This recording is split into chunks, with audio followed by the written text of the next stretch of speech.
Greetings. Welcome to lesson 6 of Dystopia. I've had my internet boosted, so it'll be interesting to see whether there are fewer glitches and periods of muting. That wasn't a period of muting. Totalitarian, what does that mean? It is a government that rules without discussion. It doesn't allow debate. It expects people to follow what they tell people to do, follow what they order.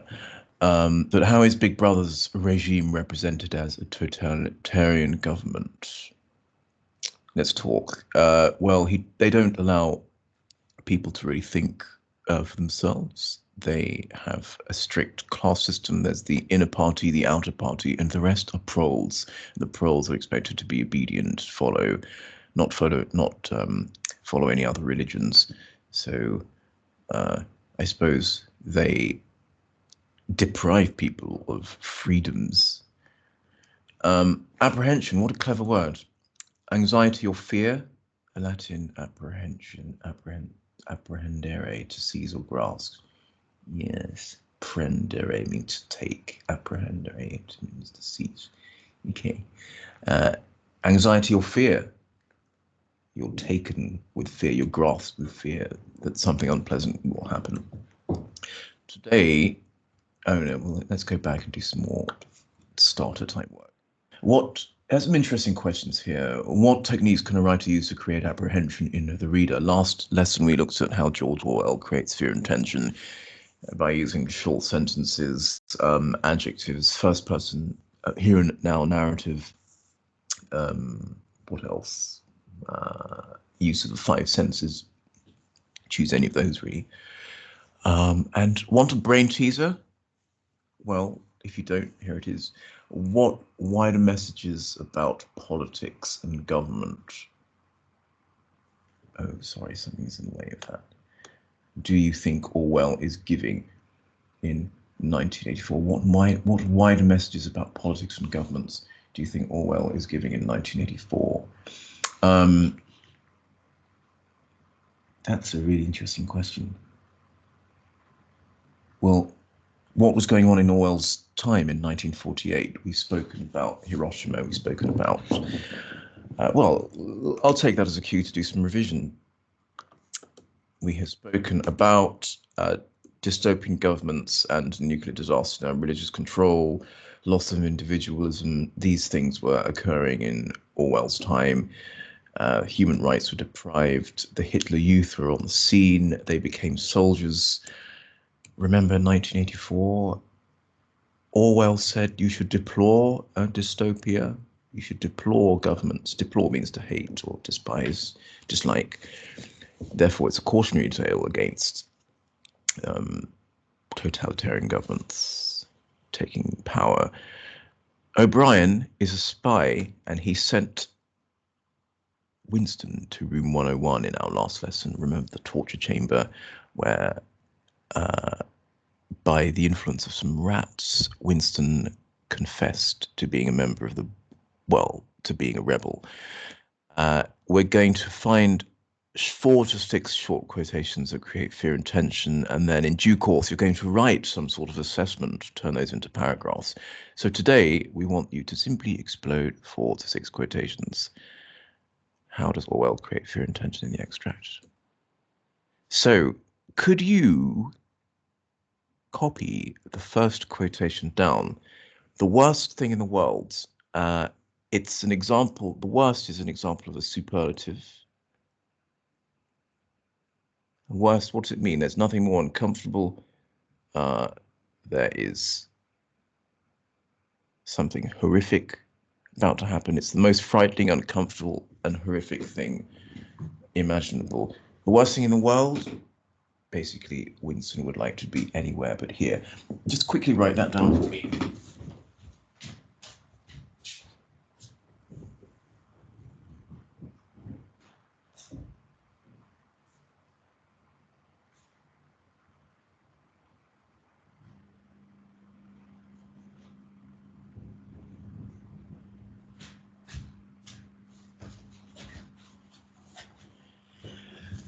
took the opportunity to do something.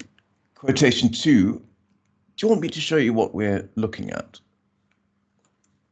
Let me leave PowerPoint for a moment and go back over to the extract that you will be working from and probably have been working from already. It's called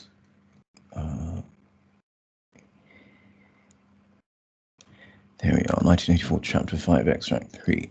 So when we last met, I took you through the process of Winston being strapped to the chair. And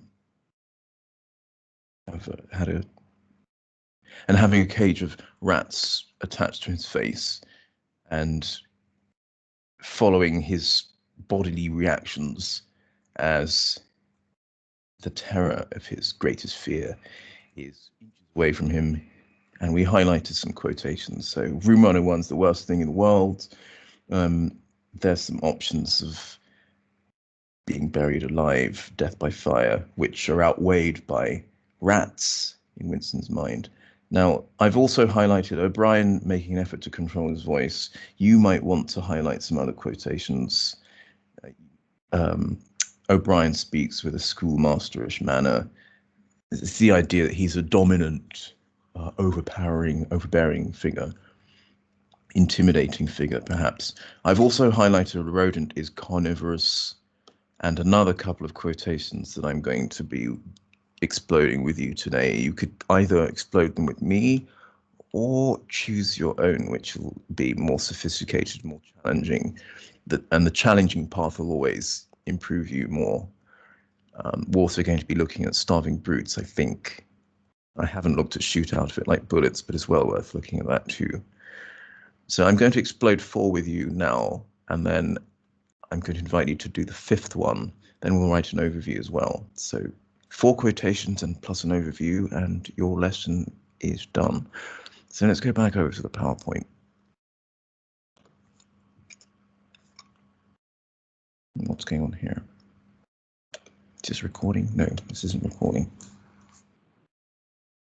I've done something wrong.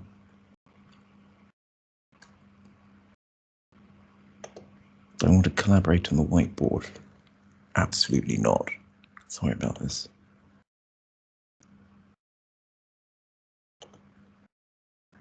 User error. Okay. The next quotation I found for you is O'Brien, said Winston, making an effort to control his voice. O'Brien is an exclamatory phrase. The terminology is at the bottom. Some classes use terminology, some don't, I find, but if you want to, then it's an exclamatory phrase. And it shows that O'Brien is in control, he's dominant, Winston is pleading, he's helpless.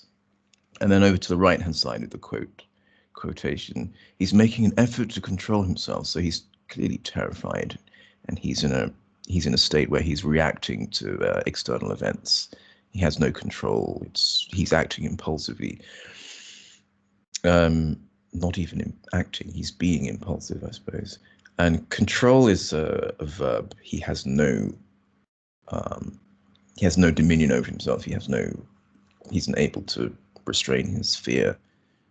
Third quotation I found is the detail about all that scientific detail about rodents. The one I found is that the point that it's carnivorous. Meat eating is dangerous. Winston could be eaten alive. It's an adjective as well. I'll race through these. You just need to pause if you need more time.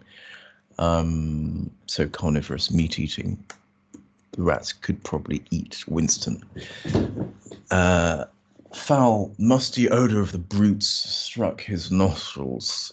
This is sensory language. I haven't actually mentioned that as terminology, but we spoke a couple of days ago about how Orwell uses it. Foul means unpleasant. There's a sense of decay, and Orwell has led up to this moment by showing Winston being sensitive to the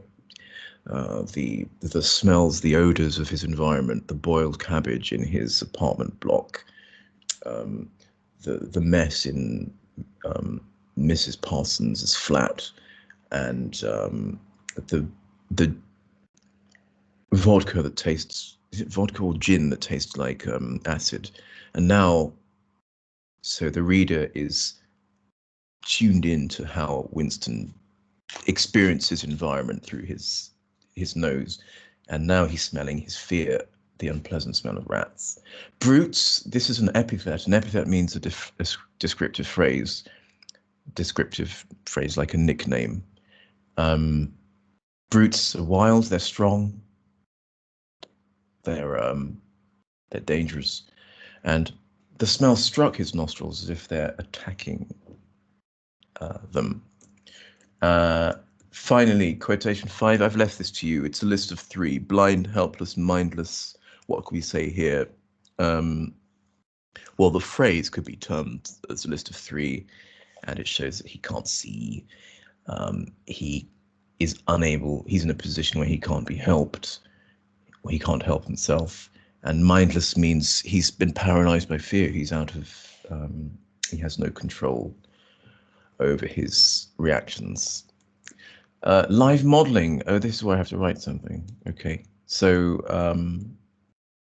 so you've exploded those. The only other thing to do now is to write an overview, and first mini P as well. Goodness.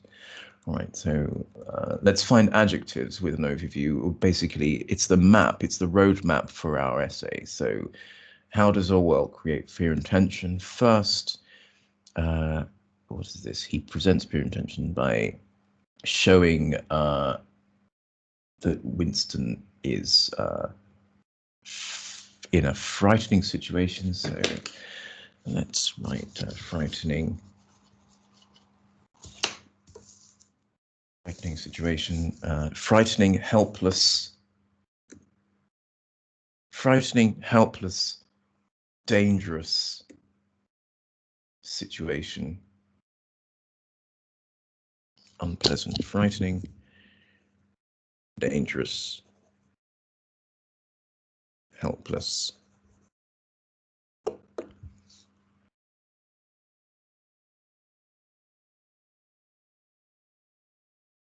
Situation, and let's call it an attack on his senses as well. So live modeling, right with me, folks. Orwell creates fear and tension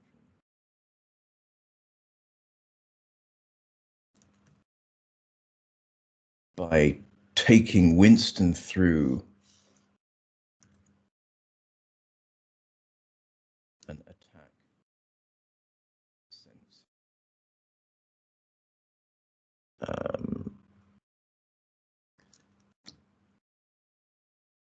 An attack on his senses, maybe an unpleasant attack on his senses that leaves him or finds him frightened, in danger, and feeling unpleasantly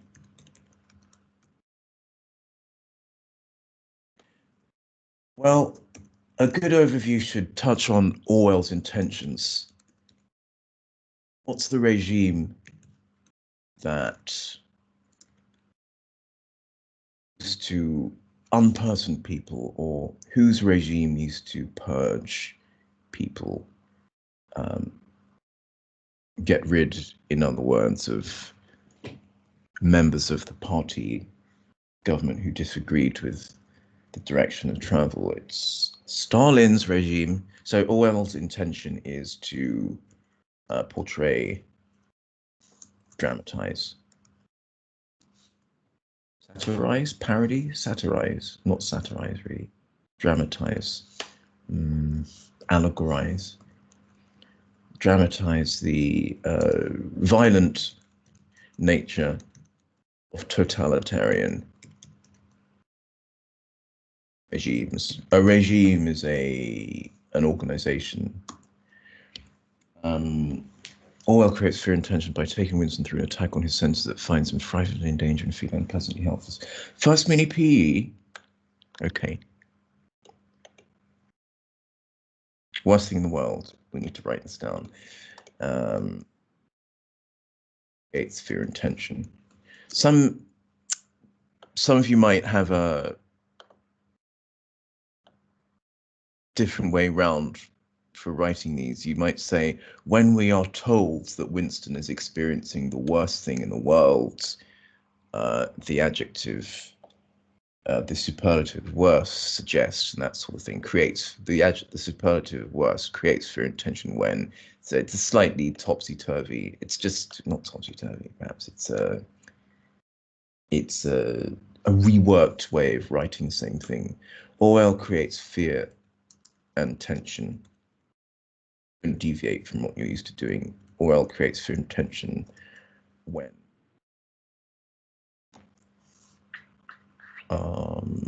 Winston is about to experience the worst thing in the world. I'll go for a single quotation,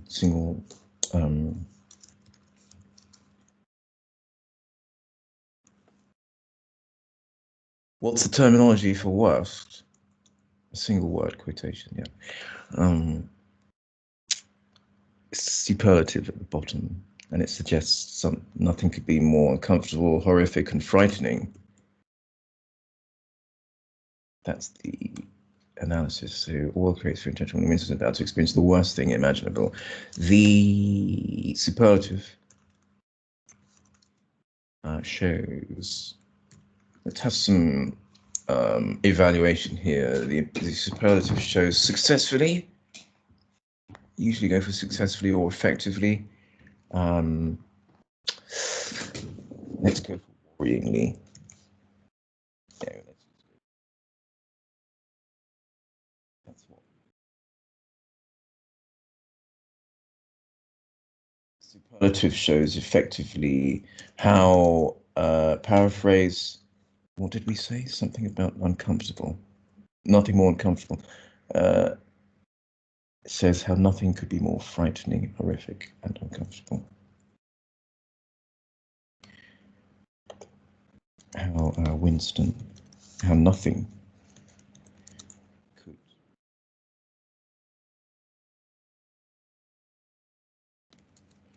be more frightening.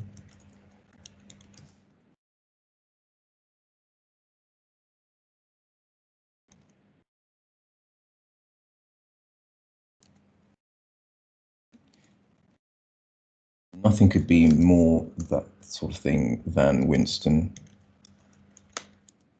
What Winston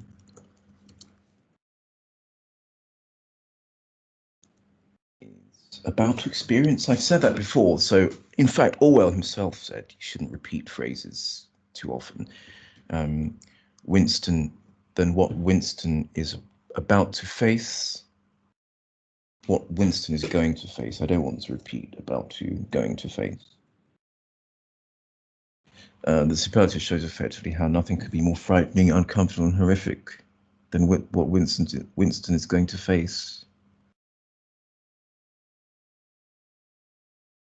That is a mini P. So you'd want 5 of those eventually. So today, though, we just want you to explode those quotations and write an overview and first mini P. And then you're done.